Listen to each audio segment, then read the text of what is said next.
du côté de chez Alice. Chers auditeurs, auditrices, bonsoir. Aujourd'hui, vous avez rendez-vous avec la rubrique lecture. Le 17 mai dernier, je suis allée faire une balade botanique-contée sur le thème des orchidées sauvages. J'y ai eu l'occasion d'écouter 3 beaux contes et d'apprendre des tas de choses sur les végétaux. Tout à l'heure, vous pourrez découvrir un de ces contes, mais je vous propose d'abord d'écouter un extrait d'une chanson de circonstance intitulée « Comme une orchidée » et interprétée par Christian de Lagrange. Moi, je t'aime encore. Moi, mon cœur bat toujours plus fort. Toi, depuis quelque temps, tu ne fais même plus semblant.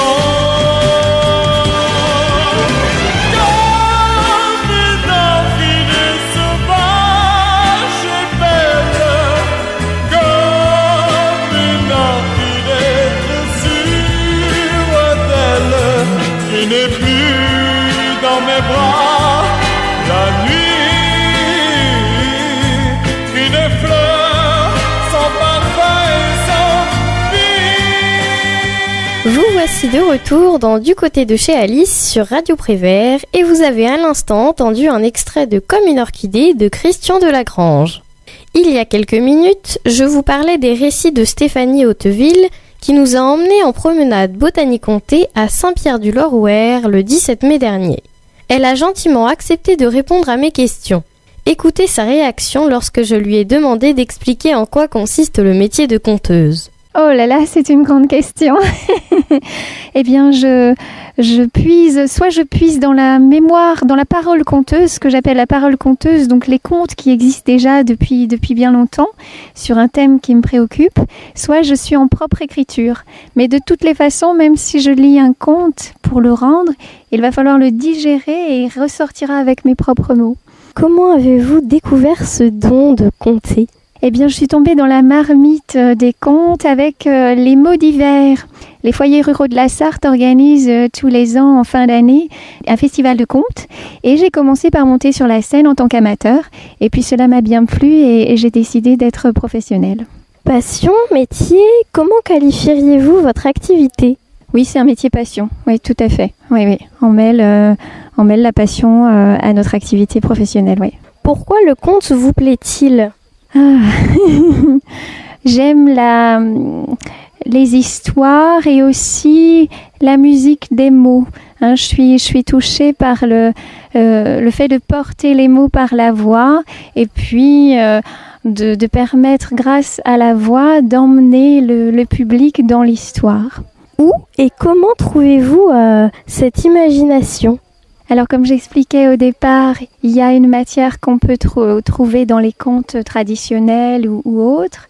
Et puis, l'imagination, elle est nichée quelque part dans un coin de mon cerveau.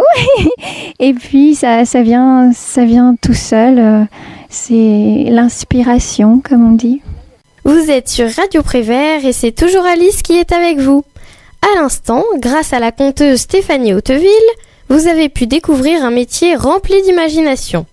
Et comme je vous l'avais promis tout à l'heure, voici un extrait d'un de ses contes. Anton marche sur l'humus moelleux du petit bois d'à côté.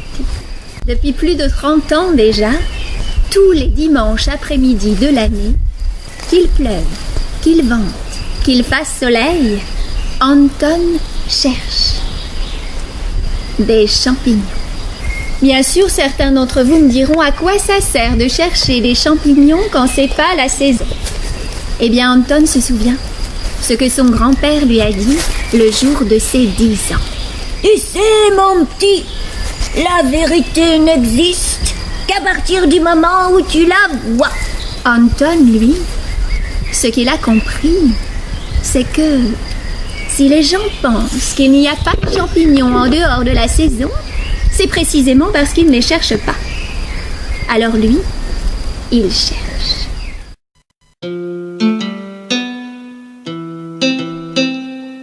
Voilà un très joli conte parmi ceux que l'on a pu entendre lors de la balade botanique-contée du 17 mai. Dans votre prochaine rubrique La vie du Loir sur Radio Prévert, je vous ferai découvrir Marie-Aude, la passionnée de nature qui nous a dévoilé, lors de cette même promenade, tous les secrets des orchidées sauvages. À très bientôt donc, dans Du côté de chez Alice.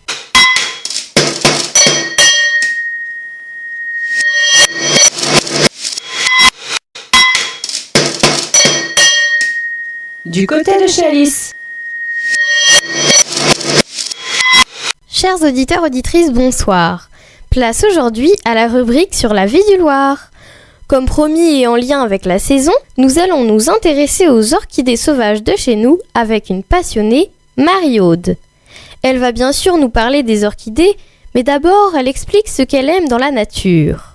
Question difficile. Je ne peux pas raisonner en termes scientifiques, donc je dirais que la nature est devenue pour moi une raison d'être au quotidien, parce que j'y vois d'abord la poésie. Donc je cherche d'abord à écrire sur la nature et voilà. Donc dès qu'une zone me semble un peu abîmée, ça me met en colère. Donc voilà, je veille de mon côté à respecter ce qui vit. C'est le vivant qui m'intéresse. Pouvez-vous nous donner quelques exemples d'orchidées sauvages pouvant vivre dans notre département ? Donc les orchis mâles, les orchis pourpres, l'Ophrys insectivora, l'orchis singe, orchis militaire, Epipactis des marais. Il y en a combien à peu près dans notre département ? Alors on avait jusqu'à il y a quelques années 38 espèces et il semblerait qu'il y en ait 3 qui aient disparu complètement. Donc on a 3 espèces en moins qui sont l'orchis punaise, l'Epipactis à petites feuilles et le Liparis de Leuzeul. Pourquoi sont-elles bien ici ? Pourquoi il y en a qui se sentent pas très bien et d'autres qui y vivent ? Alors l'orchidée ne résiste pas à la pollution. Donc ici on a eu la chance d'en observer quelques-unes dans une petite zone un peu préservée de l'agriculture. Elle ne supporte pas les pesticides. Merci beaucoup Marie-Aude. Au revoir. Au revoir.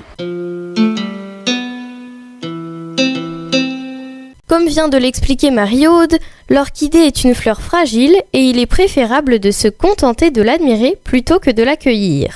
J'ai également appris que les orchidées ne peuvent pas pousser sans l'aide de champignons, mais pas n'importe lesquels. Il s'agit de champignons microscopiques et souterrains dont elle se nourrit. Malheureusement, ces champignons se font de plus en plus rares à cause de l'agriculture moderne destructrice, notamment en raison de l'utilisation fréquente et importante des fongicides. Mais l'orchidée et le champignon dont elle a besoin sont aussi menacés par les pesticides. En effet, l'herbicide tue la plante directement. Le fongicide fait mourir le champignon vital à la plante, ou bien l'insecticide achève les insectes pollinisateurs, ce qui implique que le végétal ne peut plus se développer. Pour ce qui est de son habitat, l'orchidée se plaît dans 2 endroits. Le plus souvent dans les zones calcaires, mais certaines espèces préfèrent les milieux acides, comme les tourbières, les marais et les landes. Maintenant, voici quelques détails sur certaines des orchidées sauvages mentionnées tout à l'heure par Marie-Aude. L'orchis militaire ou orchis guerrier ou encore orchis casqué, on l'appelle ainsi car ses sépales sont disposés en casque et la plante est droite. Elle est de couleur violette.